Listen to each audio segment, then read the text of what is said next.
ไปเบิ่งบทสรุปของสโมสร WG นาคานะในรอบแบ่งกลุ่ม A นะก็ถือว่าเป็นเรื่องที่น่าเสียดายเนาะถึงว่าจะจบอันดับที่2นะแต่ว่ายังบ่ดีพอเซอร์ในแอดก็รายการนี้มันรายการคุณภาพดีเนาะก็คือ WG นาคาลงสนามนันทมิตรเสียทางด้านแอตเลติโกมาดริดเต็งซีไป 0-4 นะนัดที่2เสมอกับทางด้านแอตเลติกเซเกไป 1-1 นะส่วนว่านัดที่3ถล่มทางด้านยูดีทาราเดลไป12-0ส่วนว่า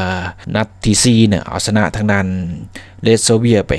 6-0เห็นไหลงสนามครบ4นัดชนะ2เสมอ1เสีย1นัดมี7คะแนนยิงได้19ประตูเสีย5ประตูก็คือติดบวกอยู่14ประตูอยู่อันดับที่2ของกลุ่มแต่ว่าบ่ดีพอจะผ่านเข้ารอบเนื่องจากว่ารายการนี้ก็คัดเอาที่1ของทั้ง12กลุ่มเข้ารอบ16ทีมสุดท้ายไปมี12ทีมกันแล้วส่วนว่าอีก4ทีมมันคัดเอาอันดับที่2ที่มีคะแนนที่ดีที่สุดนะถึงว่าปรากฏว่าเป็นWG นาคาบ่ติด1ใน4นะแอดก็ไปเบิ่ง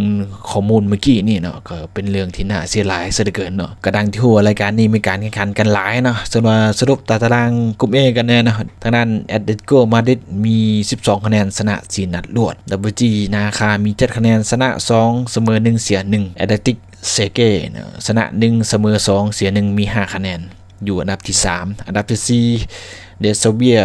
ชนะ1เสมอ1เสีย2นัดมี4คะแนนส่วนว่ายูดีทาราเดลลงสนามไป4นัดเสียทั้งหมดบ่มีจักคะแนนอยู่อันดับที่5นะกับบดีพอที่ว่าจะผ่านเข้ารอบต่อไปได้นะก็ถือเป็นเรื่องน่าเสียดายสำหรับอันดับที่2ของกลุ่ม A นะก็คือ WG นาคาของเราแต่ก็จะต้องไปกินดินในดิวิชั่น2กันต่อในมืออื่นนะวันที่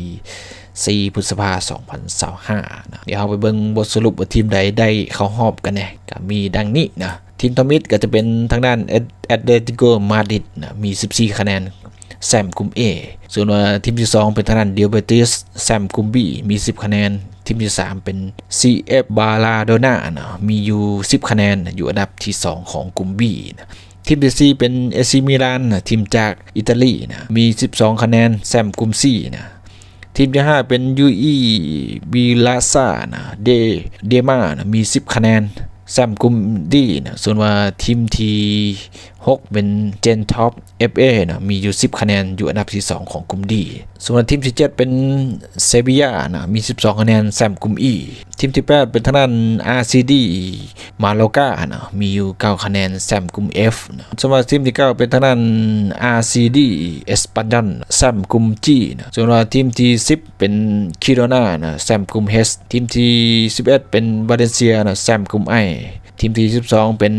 บิยาริลนะแซมกลุ่ม G ทีมที่13เป็นทางด้านวิกดุยพรีเมอร์เดโฟเนาะเป็นทีมอันดับ2ของกลุ่ม J เป็นทีมอันดับ2ที่ดีสุดเนาะ1ใน4นะทีมที่14เป็นทางด้านแอนโดรา FC นะแซมกลุ่ม K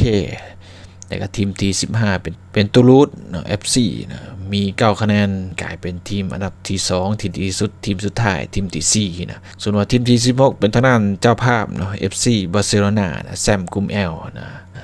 ก็นี่เป็นบทสรุปย่อๆนะแอดเอามาให้เบิ่งนำกันนะก็ประมาณนี้เนาะ